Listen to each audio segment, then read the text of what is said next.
Jane Jones has spent 52 years taking care of family. And from her life experiences, she's written a book called Be Prepared, We Are All Going to Die. Life lessons I've learned along with my journey while taking care of my sick loved ones. She's going to teach us how to live and how to prepare for our passing away. Stay tuned for Babbie's House. I'll be talking with Jane Jones today. Stay with me. Babbie's House is coming your way right now.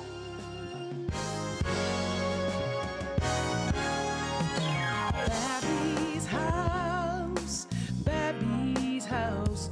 Every day is filled with possibility. At Babbie's house, Babbie's house. Everybody is family.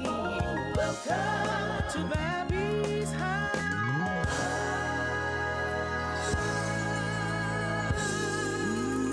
Hello and welcome to Babbie's House, where everybody is a member of the family. That's what we've been saying for years here on Babbie's House, and I'm so glad that you've taken time out of your busy day to join me for today's show.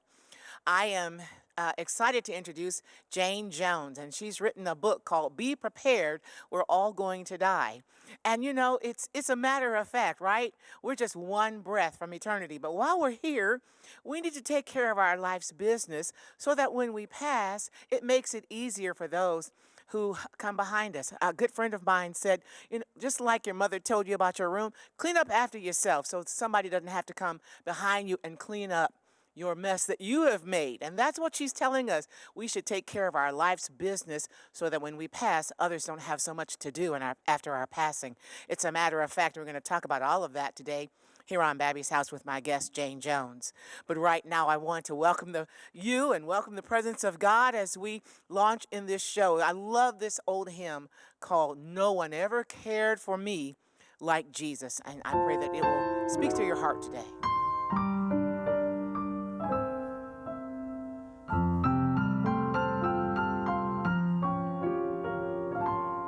I would love to tell you what I think of Jesus,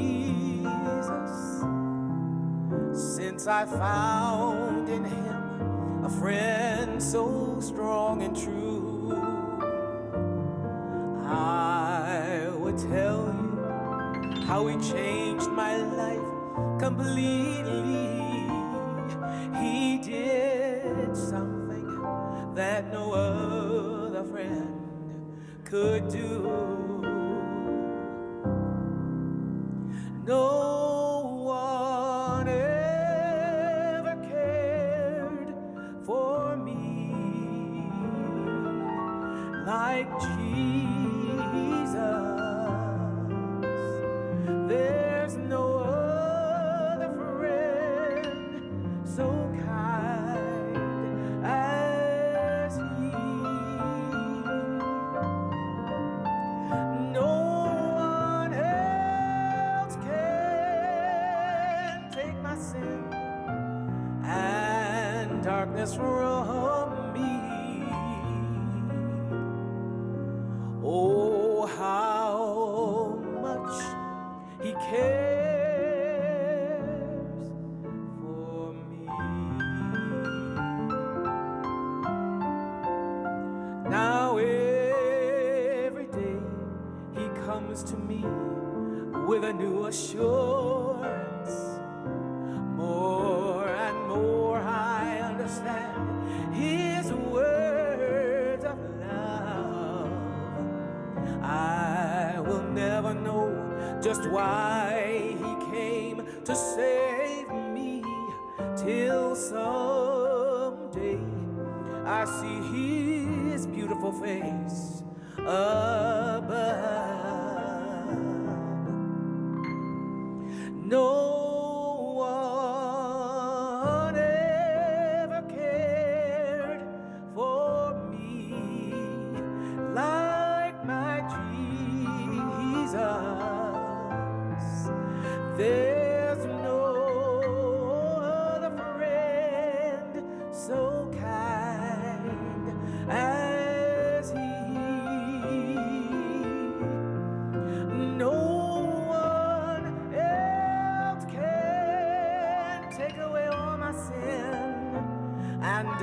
darkness from me. He takes away all my sin. Oh, how much He cares for me, for me. Oh, how very much He cares for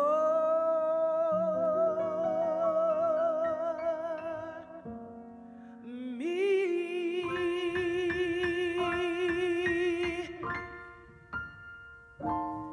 For me.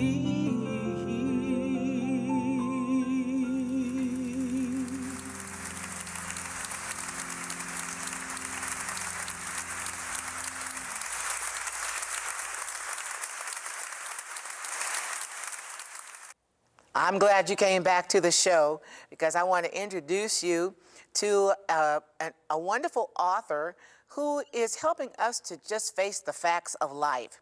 Her name is Jane Jones, and she is the author of Be Prepared, We're All Going to Die. And the book discusses important issues such as life insurance, wills and trusts, and senior care, and those things that we need to take care of, particularly as we progress in life and as we become seniors. And this helps us navigate our senior years and also to help our loved ones to transition after our passing. And it's a powerful book called Be Prepared, We're All Going to Die, Life Lessons I've Learned Along My Journey While Caring for My Sick Loved Ones. Well, Jane Jones, thanks for being my guest today, and I'm happy to meet you up close and personal. Thank you. It's an honor to be here. I have to tell you that in our ministry, we have Babbie Mason Radio, and we have the radio version of Babbie's House. It's called Babbie's House on the Radio, and that's how I met Jane. But today is our first time meeting personally, Yes. so I'm happy to have you and good to meet you up close Thank and you. personal. Congratulations on your book, Be Prepared, We're All Going to Die. And I want you to tell us what inspired this book. Well, I lost my husband about 1.5 years ago, and after starting on the process after he passed, I was laying in bed thinking, what have I got to do next?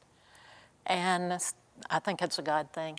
Write a book, help other people, because I had a lot of things prepared, but there's still things to do that you Yes. just can't prepare for. You got to talk to the lawyers, all this stuff. So I had the funeral arrangements made and paid for, all of that. We had the life insurance and the plots and all of that paid for, thank goodness. And so I want to help people to know that there's things out there they can go ahead and do. Now, you can go to a funeral home and pre-plan. You don't have to prepay, but it's prepaid and you get that out of the way.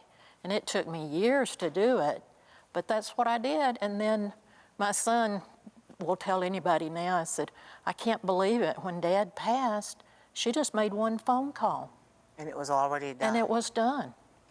In your comment, you said that you had bought the burial plots, and you kind of prefaced that by saying, "Thank goodness." Why do you say it like that? And why was it important? Why did you think it was a good idea to purchase burial plots? Well, it's real estate. And when I went over 15 years ago at this one cemetery to buy ours, it was like $800 and something a plot. So I went ahead and bought all the family plot and to get everything over with. But then when Roy passed, they're going for over $4,000 a plot. It is real estate. When you put it like that, It is real and estate. it goes up the price goes up. Real estate Yes. is expensive, and it escalates. And the same thing with the funeral home. I had that paid for. And you're set your price there. So I'd paid for that 15 years ago. I don't know what it would have cost on today's dollars, but I was happy I did that. Yes. So In your conversation, you mentioned life insurance. And there is a lot of information out there about life insurance. What about life insurance can you tell us? well, if you're in a situation you don't have much money to spend on life insurance, you can get term, which is for 10 years or so. But then you've got to know that when that 10 years is up, the renewal price is rated at your age at that time. So I had that for a while, and then I changed over to the whole life. I said, why worry about it every 10 years? And the whole life builds up money, and I made sure that I had borrowing power on it, that it earned money for me. So I was trying to be a good steward with my money to make my money help me. Yes. In your book, you talk about cancer insurance, and that's the kind of insurance that a lot of us don't give much thought to. Why? Tell us a little bit more about why that's important. A lot of people don't know it's out there, and it saved us. I had it. Thank goodness my mother, I learned from her because our stepdad died with cancer, and they had it.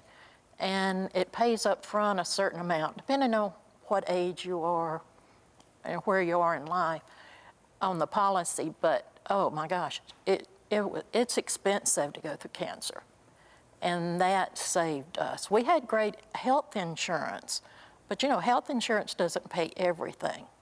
So this one helped us, and because you got to go when you're doing radiation every day for 6 weeks. I got with the American Cancer Society, and they gave us some gas cards, which helped us because it's, what, 100 miles round trip. So you've got to think about these things because kids nowadays get cancer, and it's not just older people that get the cancer, young people. So I've got it on my great-grandson. Yes, your book is somewhat of a manual. Yes. It's a how-to manage life and even affairs after your passing. And in your book, you also mention wills and trusts. And so what we know, I think we all know that a will is important. Yes. But what happens if you don't have a will? You can manage things, but it's a whole lot of trouble. You have to go to certain places and file paperwork, and then they'll call you and say, well, you don't have this, or you've got to have more proof of everything. This is concerning the loved ones who have to pick up and manage things after your passing. So it's a lot harder, and if you have a will, at least you say, here's the will, here's a death certificate. Because I went through probate because we owned a house, so I had to go through probate. And that took 9 months almost. And the lawyer filed what is out there as a spousal support, which I had never heard of. But they filed it, and the probate agreed to it, which got me out of paying for my property tax for 1 year. If you don't have to pay for your tax for 1 year, that's quite a savings. Yes. Yes, that's worth paying the lawyers to do. Yes. So the book does give us it informs us of programs that might be available, tax breaks that might be available that we may not be aware of, and so all this kind of information is in the book. You mentioned in your book about making your pre-arrangements for your funeral service. Mm-hmm. And I've heard other people that have done that, and they prepared line by line the whole service, from the music to who they wanted to deliver their eulogy, to all of the songs, to the colors of their theme of their homegoing. Talk to us about the importance of preparing the funeral before you pass. Well, one thing, if something happened to me, will my kids know what song I want sung? I don't know. I think we will now because we've talked about it a lot. But you know, a lot of people, and this is a hard subject to talk about, but you need to get with your parents and say, oh, well, if you pass away, what song would you like? What's your favorite color? You know, so that you'd have some sort of guideline. If they don't want to go and arrange it themselves, you can go and do it. Yes. Now, you don't have to pay for it. It's depending on your situation. And like I said, it took me years. So you can't go out and just do it all at one time. But if you don't have anything planned, that's what happens. You're stuck, and you've got to pay for stuff right then and there. Yes. So. And something that when my mother passed away, our family, of course, when you're mourning, when the family is in mourning, they're grieving. Sometimes caught up in the emotion. We tend to spend more than we would in other circumstances. And if your loved one, if you've already prepared your funeral service, all of that's done, you're not so vulnerable. I use that term, meaning your emotions are not so exposed, and you will probably spend less. Your family will probably spend less because you're not so caught up in the emotion of it all. I know, looking back on my mother's funeral service, no disrespect to the funeral home industry, but we probably spent more for certain things, like a casket, because we were emotionally caught up in the moment. But if that is already chosen, already paid for, your family doesn't have to make that decision. No, and then you don't have to go and look at it either. I mean, that gets the emotions going too. And so it's easier to do all of that, pick out the book that people assign. Oh, well, she likes this kind of bridge or fishing. I had a fishing thing for my husband because he loved to fish, loved to hunt. So I said, okay, that was the one for him. So you know what they want and you can plan. Yes. Now, this is all about talking about and preparing for things after we pass, but there are some things that we can do to also prepare for our senior years. Like many of us might end up in a senior care facility, a nursing home, memory care. How do we begin that process? Okay, well, my mother had Alzheimer's. We had to put her in a nursing home. And they have, the long-term care. And when Roy got sick, I checked on that for me and him. And my insurance agent laughed at me and said, I can quote you, but at your age, it's just astronomical. And so, we didn't get it, and we didn't have it for Mother. So then we had to go in on Medicaid to do that, and that took 3 months. And literally, I had papers this high of things I had to do and copies of everything to get all the process done. And we got her into a nice place. I mean, because I checked out 2, and one was where my dad was, but it didn't fit her problem. It was great for Daddy, he was there 8 years, but it didn't fit her problem with the Alzheimer's. So you just have to go through all that paperwork, and I've got a list of things in the book that 5 years back on bank statements. Do you know how hard that is to get? Yeah, a lot of that I'm not sure how far back you can go online as far as tracking your bank statements. You can go back a few years, though, online, so that does make it a little easier. But we're going to talk more. Okay. You can do that online, but we'll talk more about that. And I'm so grateful that Jane Jones is here today, and after this break, we're going to come back with more important conversations to address. Stay with me. Babbie's House is coming back in just a moment.